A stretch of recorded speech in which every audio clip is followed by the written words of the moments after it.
আপনি কি জানেন জোন অফ আর্ক কে ছিলেন? বীরাঙ্গনা জোন অফ আর্ক ফ্রান্সের একজন কিংবদন্তি চরিত্র ছিলেন।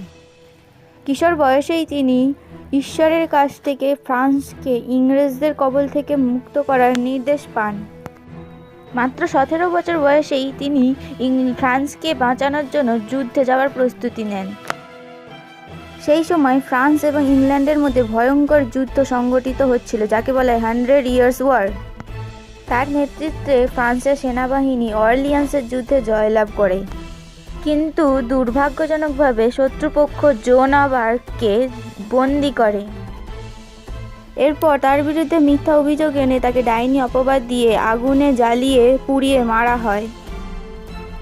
তখন তার বয়স ছিল মাত্র 19 বছর। বহু বছর পর তিনি নির্দোষ বলে প্রমাণিত হন এবং খ্রিস্ট ধর্ম তাকে সন্ত উপাধি দেওয়া হয়।